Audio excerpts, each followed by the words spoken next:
e disseram-lhe: estás fora de ti. Mas ela afirmava que assim era, e diziam: é o seu anjo. Mas Pedro perseverava em bater, e quando abriram, viram-no e se espantaram. E batendo Pedro à porta do pátio, uma menina chamada Rode saiu a escutar, e conhecendo a voz,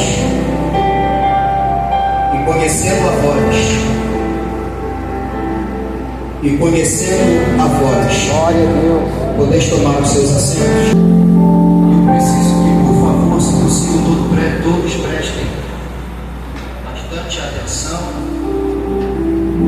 pois eu preciso entregar um recado de Deus à igreja nesta noite. Esperar todos se assentarem. Apóstolos, capítulo de número 12, é um texto bastante conhecido, uma história muito repetida em oportunidades, em trabalhos de oração, em conversas paralelas. Sempre tem alguém que cita este capítulo de número 12. Você conhece bem esta história no livro de Atos. Todos nós sabemos que é um livro em que aquilo que Deus havia prometido está agora acontecendo. Haja vista que no Antigo Testamento Deus usa o profeta Joel para falar deste grande acontecimento muito tempo atrás, antes de acontecer. Deus usa o profeta Joel para falar deste fato. Passa-se o tempo, entramos no período interbíblico. Este foi um período bastante complicado, mas tudo tem um propósito debaixo dos céus. A Bíblia vai dizer que agora em Atos dos Apóstolos, capítulo de número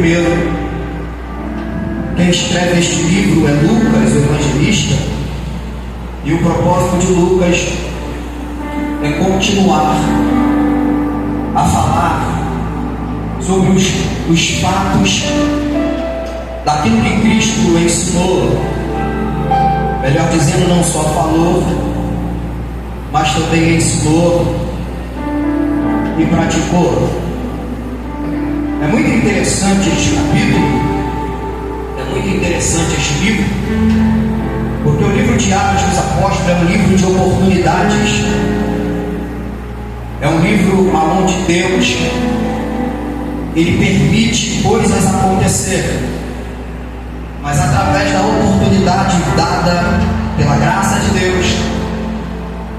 Neste livro específico de Atos dos Apóstolos, nós vamos observar Deus agindo na vida de um grande homem de Deus. Quem era este?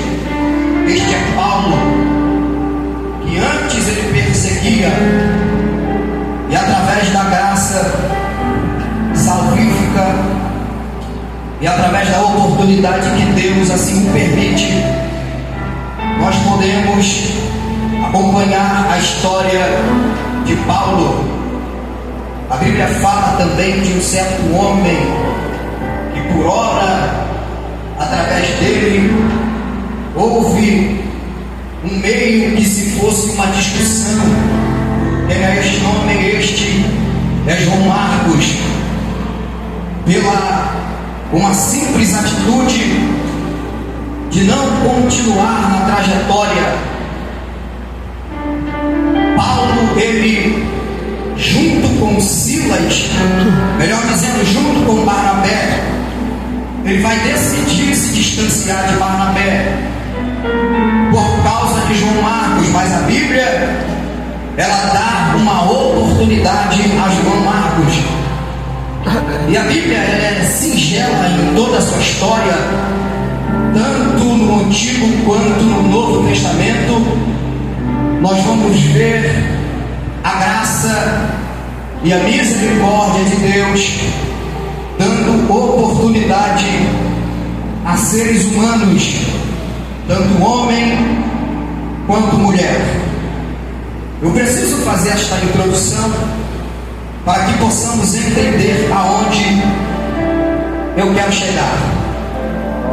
Haja vista que nós estamos, e só para caráter de introdução, que nós estamos em um culto, e o mês de janeiro, o pastor, o presidente da igreja, inspirado por Deus, ele colocou este tema no janeiro profético, juntamente com o mês do avivamento.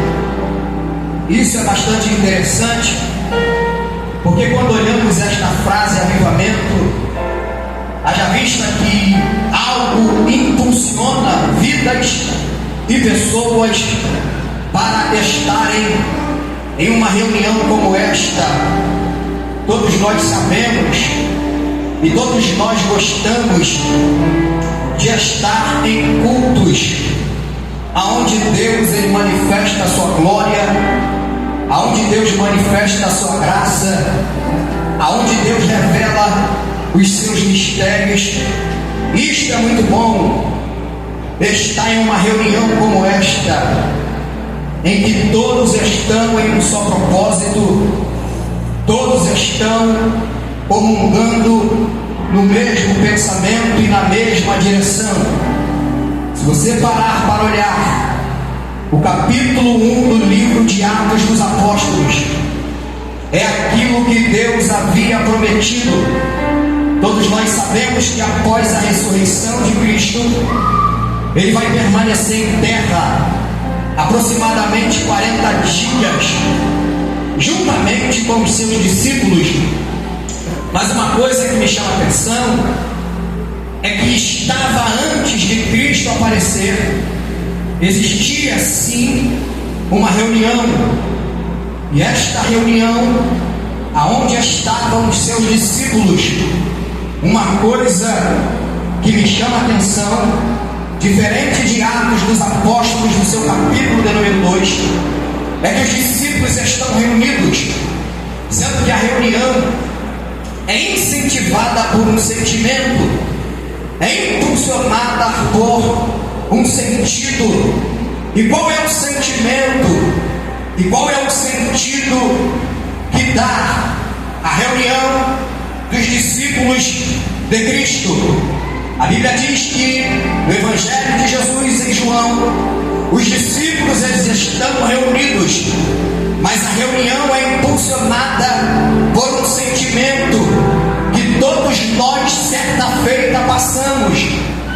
O sentimento que impulsiona essa reunião é o sentimento de medo, é o sentimento de incapacidade, é um sentimento onde não uma só pessoa sente, mas todos sentem o mesmo sentimento. E o sentimento que impulsiona, que ortoga, que impera a reunião dos discípulos após a ressurreição de Cristo é o sentimento de medo, porque eles sabiam pela boca de Cristo que Jesus iria morrer, sendo que Cristo ele havia dito que após o terceiro dia ele iria ressuscitar, sendo que eles acabaram se esquecendo e eles estão com medo, porque o sentimento de medo faz muitas das vezes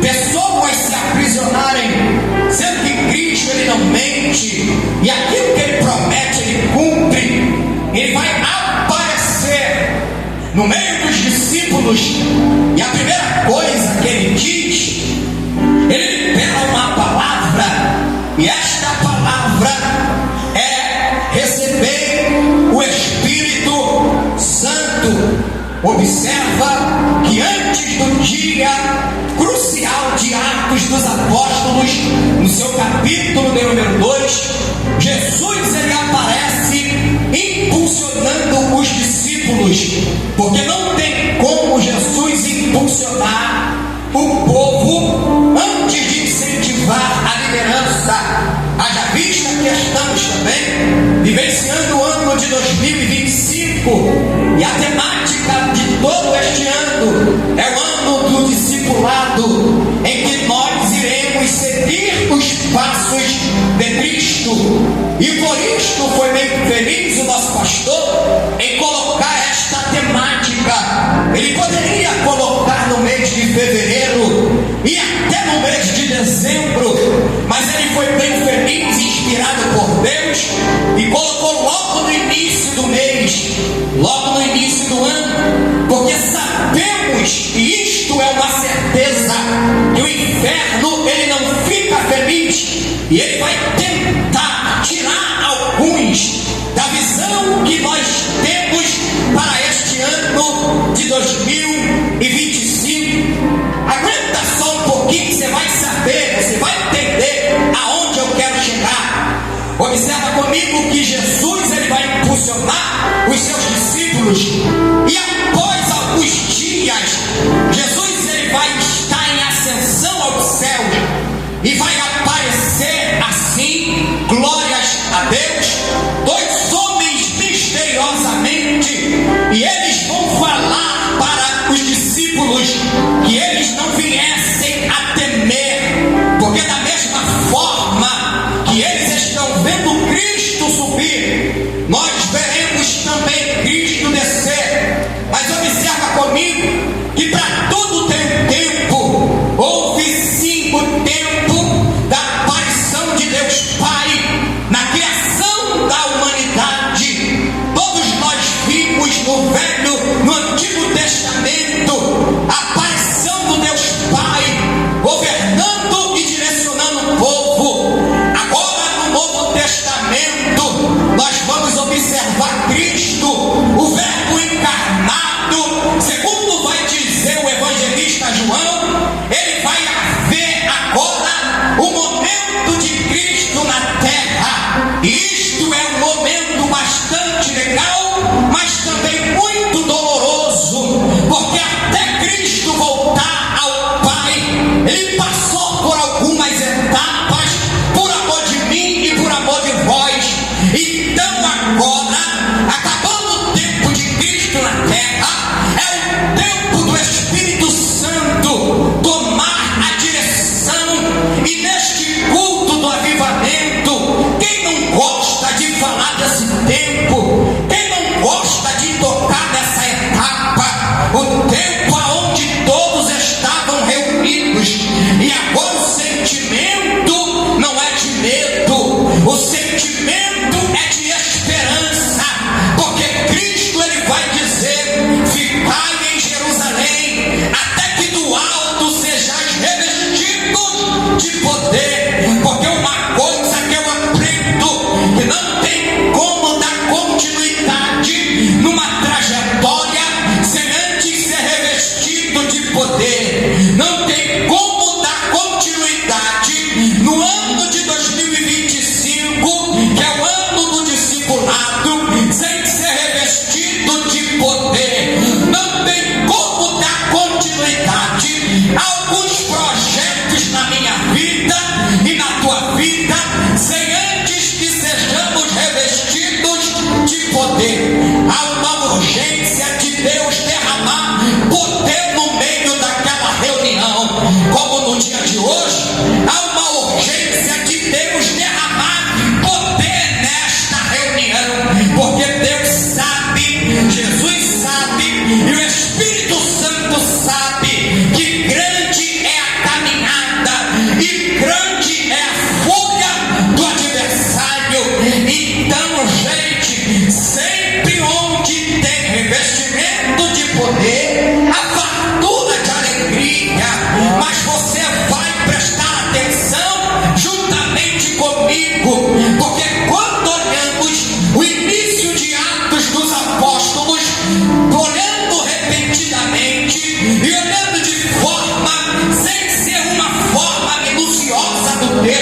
é